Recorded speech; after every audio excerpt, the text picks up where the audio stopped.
प्रेम कुमार गेड़ा। साथियों, इसके बाद मैं मंच पर आमंत्रित करना चाहूंगा एच.एन. रेकवाल साहब, राष्ट्रीय अध्यक्ष राष्ट्रीय आदिवासी एकता परिषद नई दिल्ली। वो आए और अपनी बात रखे।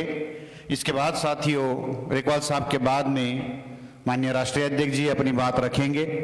तो मैं रेकवाल साहब से अनुरोध करता हूँ, रेकवाल साहब से अनुरोध है कि वो इस विषय पर अपनी बात रखे। माननीय रेकवाल साहब।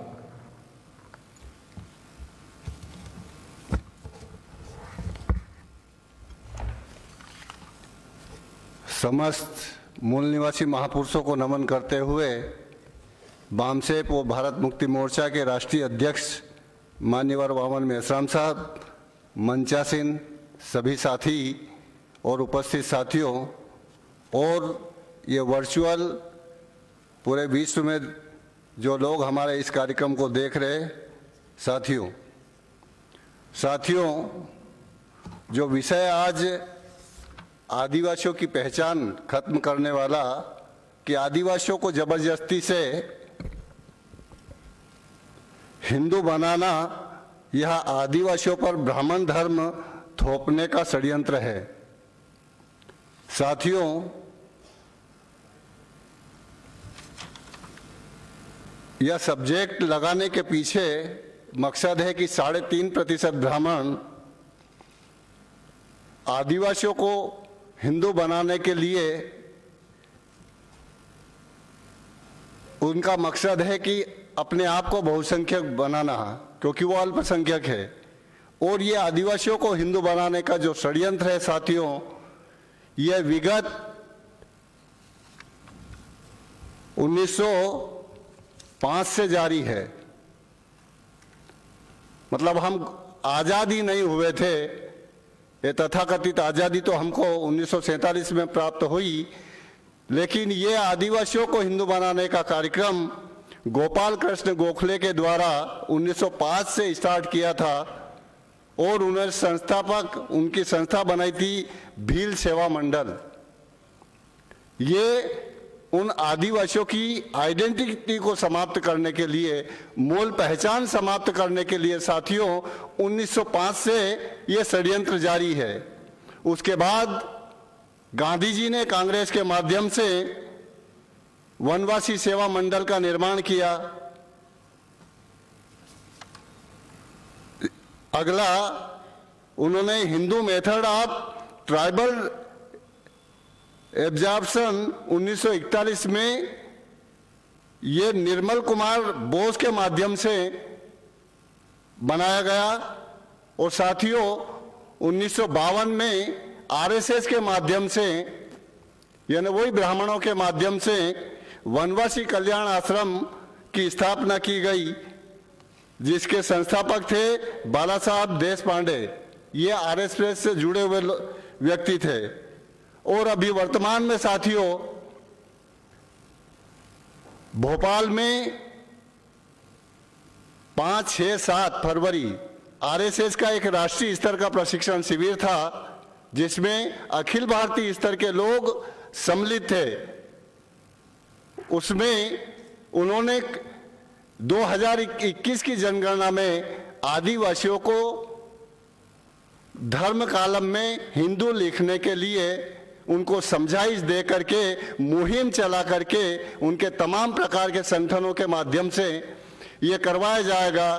और 19 और 20 जून को छत्तीसगढ़ में वही आरएसएस की मीटिंग में फिर इन्होंने प्लान बनाया कि 2021 की जनगणना में आदिवासियों को हिंदू लिखने के लिए हम मुहिम चला करके तैयार करेंगे।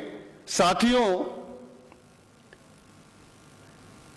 जो भोपाल में फरवरी में जो आरएसएस का, जैसे ही हमको पता चला न्यूज़पेपर के माध्यम से, नई दुनिया के माध्यम से साथियों, उसको हमने पूरे भारत में 18 फरवरी को पूरे भारत में हमने उन आरएसएस के मोहन भागवत और उनके तमाम सहायक संगठनों के विरोध में लगभग 11 राज्यों में, वहां के प्रत्येक राज्य के हाईकोर्ट के जो जज होते हैं, हाईकोर्ट के जज को हमने ज्ञापन दे करके और कहा कि हम आदिवासी हिंदू नहीं हैं, और ये आरएसएस के लोग, मोहन भागवत, हमको जबरदस्ती डरा करके, धमका करके, बहला करके, फुसला करके हिंदू बनाना चाह रहे हैं। इसलिए इनके विरोध में एफआईआर दर्ज किया जाए। यह पहला राष्ट्रीय आदिवासी एकता परिषद ने 18 फरवरी को हमने विभिन्न हाईकोर्ट के माध्यम से ज्ञापन दिया राष्ट्रपति के नाम पर और भारत सरकार को।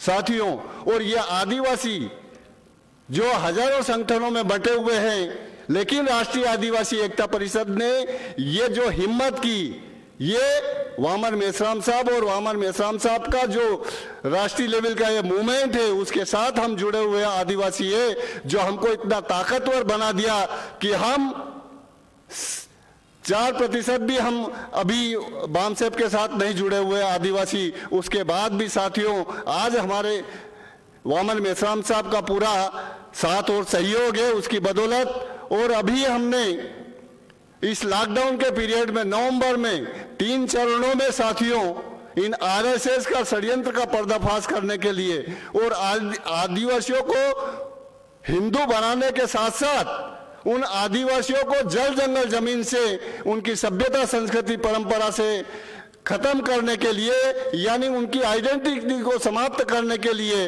जो षड्यंत्र किए जा रहे हैं, उनका 3 चरण में राष्ट्रव्यापी जन आंदोलन के तहत हमने 3 चरण में चरणबद्ध आंदोलन सफल किया। और उसका श्रेय पूरा का पूरा मान्यवर वामन मेश्राम साहब को जाता है। तो साथियों, इस तरीके से आदिवासियों को जिस तरीके से वो हिंदू बना करके उनका जो मकसद पूरा करना चाहते हैं, उसका बहुत हमारे साथियों ने जानकारी दी कि उनका मेन मकसद क्या है। वो आदिवासियों को हिंदू बनाना क्यों चाहते हैं? क्योंकि उनकी आइडेंटिटी समाप्त हो जाएगी, उनके तमाम प्रकार के संवैधानिक अधिकार और विशेषाधिकार समाप्त हो जाएगा, जल जंगल जमीन के मालकियत के तमाम प्रकार के अधिकार समाप्त हो जाएगा। ये उनका जो षड्यंत्र है साथियों, ये समझने की आवश्यकता है कि ये उनको ज्यादा जानकारी देने की आवश्यकता नहीं है कि आदिवासी हिंदू नहीं है। इसके भी विभिन्न तरह के हमारे साथियों ने जानकारी दी, इसके बारे में भी हमको ज़्यादा डिटेल में जाने की ज़रूरत नहीं है। साथियों, आदिवासियों को इस तरीके से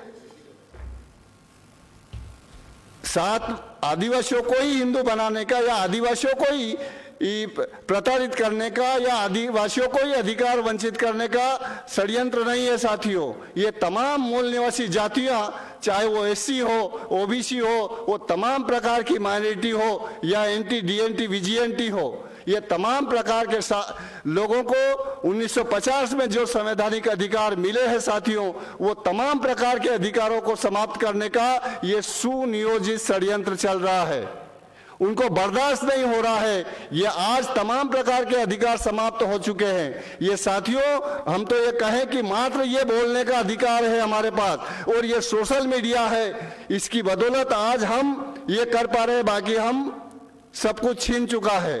तो साथियों, हम सबको जो एससी, एसटी, ओबीसी और माइनॉरिटी आदिवासियों के साथ में हम लोग सभी प्रताड़ित है, सभी अधिकार वंचित हो रहे हैं। हमारा सबका सर्व सत्यानाश करने का वो प्रबंध कर रहे हैं। इसलिए हम लोगों को ये बामसेप और भारत मुक्ति मोर्चा का जो राष्ट्रव्यापी जन आंदोलन की जो तैयारी चल रही है, इसके साथ में हम लोगों को मिलजुल कर के ये लड़ाई लड़ना होगी। साथियों, यदि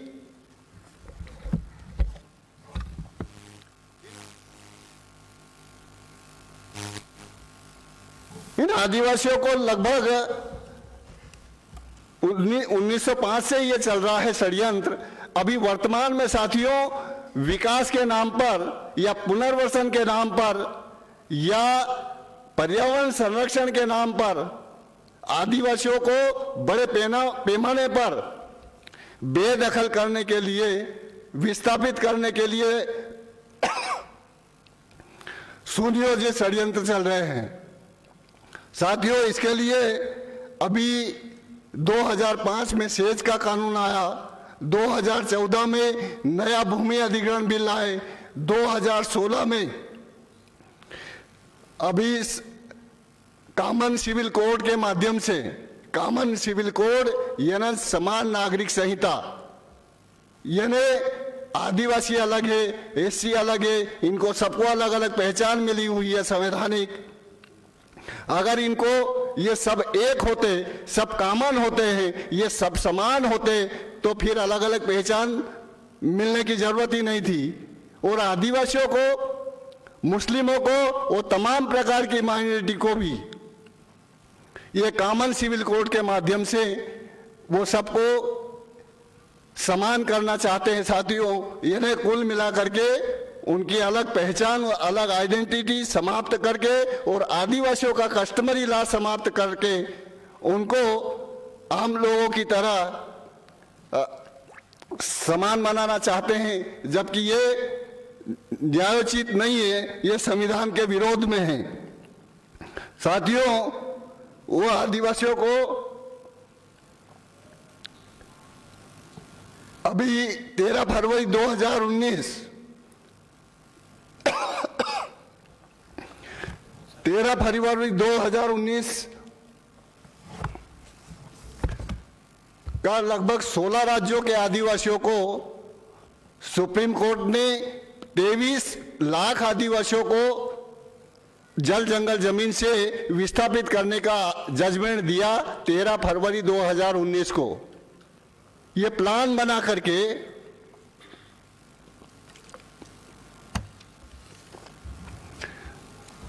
तो ये 13 फरवरी 2019 के जजमेंट के माध्यम से 23 लाख आदिवासी और इसके अलावा साथी जिन्होंने दावे प्रस्तुत किए थे ये वो काउंटिंग में आ रहे हैं। ऐसे बहुत सारे आदिवासी है जिनको पता ही नहीं है वो जहां रह रहे हैं, क्योंकि 5वीं अनुसूची और 6ठी अनुसूची ये है 1935 में जो उनको जो अंग्रेजों के माध्यम से आदिवासी महापुरुषों के जल जंगल जमीन को बचाने की जो लड़ाई लड़ी थी उन्होंने, उसके माध्यम से जो अधिकार 1935 में मिले थे उन अधिकारों की बदौलत बाबा साहब अंबेडकर ने संविधान में 5वीं और 6ठी अनुसूची का प्रावधान किया था। वो जल जंगल जमीन का मालिक है और वो 5वीं अनुसूची क्षेत्र यानी शेड्यूल एरिया का जल जंगल जमीन का मालिक है। और आदिवासी अशिक्षित रहा और सदियों से वो हर तरीके से पिछड़ा हुआ रहा, सेग्रीगेट रहा। इस कारण से उस आदिवासी जहां रह रहा है वो सदियों से रह रहा है, उसकी जमीन के कोई डॉक्यूमेंट नहीं है उसके पास, और ना डॉक्यूमेंट है ना कोई पट्टा है। लेकिन आज जब शासक जातियां ईवीएम के माध्यम से इतनी ताकत और वो हो चुकी कि उनको ना किसानों की चिंता है, ना मजदूरों की चिंता है, ना आदिवासियों की चिंता है, ना महिलाओं की चिंता है। इस कारण से ये तमाम प्रकार के जो परिणाम आ रहे हैं साथियों, इसका मूल कारण है ईवीएम के माध्यम से वो सत्ता हत्या रहे हैं। इसलिए हम तमाम जो भी लोग हैं, चाहे एससी है, चाहे एसटी है और ओबीसी है, इन तमाम प्रकार के साथियों हम लोगों की सबकी अलग अलग पिटाई हो रही है। और हम इतने आज बामसेप और भारत मुक्ति मोर्चा के माध्यम से और मान्यवर वामन मेश्राम साहब के नेतृत्व में आज हम इतने ताकतवर बन चुके हैं जिसकी ताकत सिर्फ और सिर्फ हमारे मूल निवासी समाज कोई कम है। बाकी हमारे दुश्मन जानता है कि ये कितने ताकतवर बन चुके हैं। आज बड़े पैमाने पर जो हमारे छुटपुट घटनाएं हो रही है या अत्याचार हो रहे हैं, तो साथियों वो हमारे अन्य छोटे मोटे संगठनों के माध्यम से या कुछ ऐसे लोगों के साथ अत्याचार करके वो अपना गुस्सा जाहिर कर रहे हैं। और हमको वो मात्र अन्य जो लोग हैं हमारे, जो हमारे साथ जुड़े हुए नहीं है, उनमें दहशत पैदा करने का मात्र उनका एक उद्देश्य है। तो साथियों, हमारे जितने भी आज वामसेप और भारत मुक्ति मोर्चा या बहुजन क्रांति मोर्चा के माध्यम से जो इस नेटवर्क से जुड़े हुए हैं और जो इस उद्देश्य से जुड़े हुए साथियों, और जो केडर बेस्ड लोग हैं, हमारे जितने भी केडर बेस्ड लोग हैं, उन लोगों को ज्यादा से ज्यादा अपनी संपूर्ण योग्यता के साथ, संपूर्ण क्षमता के साथ में ये काम करने की आवश्यकता है, क्योंकि ये बैठने की जरूरत नहीं है। साथियों, ये जिम्मेदार वही लोग हैं जो जागरूक है और प्रशिक्षित और दक्ष है। उन लोगों को सबको मिलजुल करके, और ये तमाम जो आपसूट संगठन हमारे बने हुए हैं, ये तमाम आपसूट संगठनों को प्रतिस्थापित करने के लिए सभी लोगों की जरूरत है कि आज अगर हम SC, ST और OBC तमाम सभी लोगों की समस्या है, हम सभी की हजारों पीढ़ियों का भविष्य दांव पे लगा हुआ है,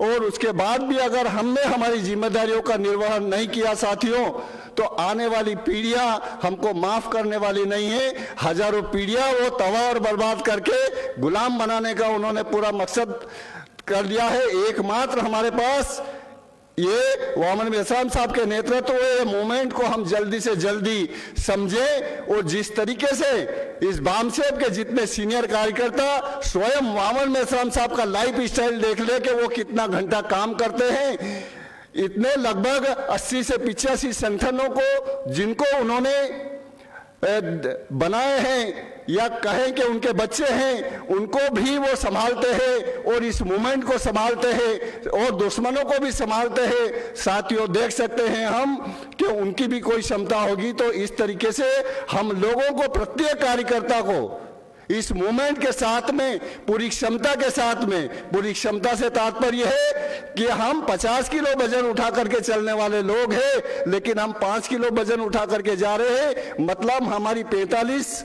किलो की क्षमता बर्बाद कर रहे हैं।